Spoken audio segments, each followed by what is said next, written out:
Lassiter Factor. What's up, all my movie loving maniacs? This is your boy Bankful B of the Lassiter Factor, and today I'm going to talk about Peacemaker, which wrapped up its second season. So let's review.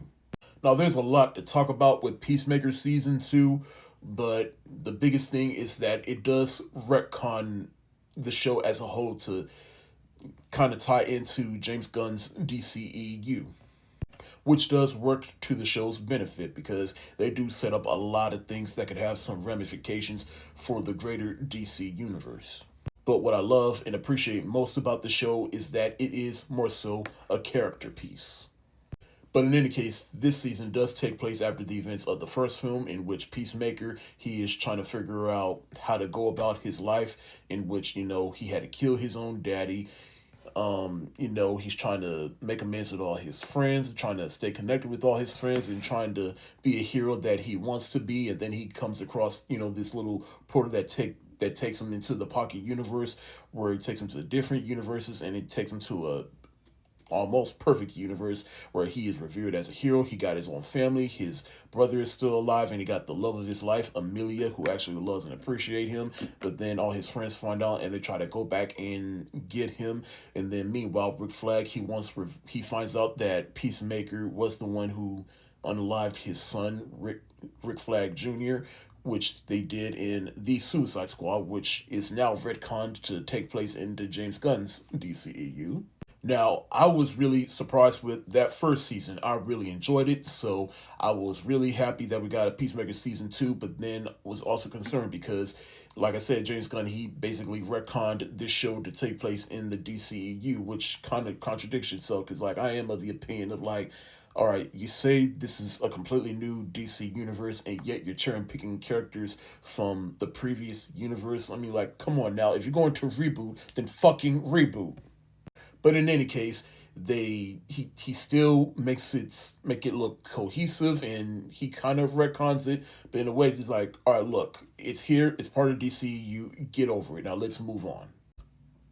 But in any case, I really enjoyed this season more than I did the first season because, like I said, this season is more so a character piece in which Peacemaker, Chris Smith, he is trying to figure out who he is, and then he thinks he finds his perfect world, but then turns out it's a world where the Nazis won World War II and everybody is racist and any other isms you can think of. And Chris comes to find out that he's basically his own dark angel, in which everyone important in his life is either in trouble or they get killed. I also think this is probably some of the best multiverse work that I've seen in anything. Because while the multiverse is present within the show, it's not the focal point of the show. They just use it to tell the story, which is what you should do in the first place. Some other characters on the show that definitely get some bigger development is Amelia Harcourt, because she is a hard ass, and she's just as fucked up as he is, which is why the two of them, they come together. But she just doesn't want to admit her feelings because she's just trying to protect herself, and she just doesn't know how to express herself. She only knows how to do that through violence, hence why she goes to bars starting fights. I also love everything we did with Daniel Brooks as Adebayo. We got Vigilant again, and to be honest, he was more annoying to me this season than he was the previous season. And then John Economos, I'd say I liked him more in the first season more than I did this season, because the only thing he really did was just bond more with Eagly, which they do by the end of this season, but generally speaking, they only do but so much. And like I said, I do like all the Rick Flag Sr. stuff because he wants revenge against Peacemaker for unaliving his son. And he even makes some dark deeds with Lex Luthor, spoiler alert, who makes an appearance on the show. And he comes to, well, spoiler alert for this whole show entirely if you've not seen it. But basically, he wants to use the portal so that he can find a universe where they can send metahumans and put them in an entrapment universe. And the first person he does that to is Peacemaker by the end of the season, which sets up if the third season, if we get one, or just sets up ramifications of what could happen in the greater universe.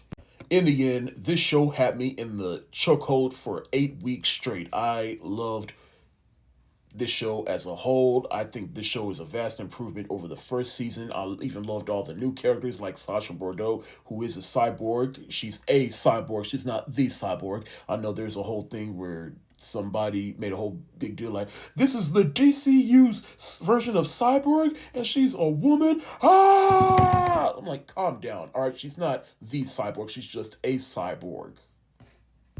Regardless, to me, this show proves that James Gunn knows what he's doing. Let him cook. I'm going to give Peacemaker Season 2 the hard eyes emoji.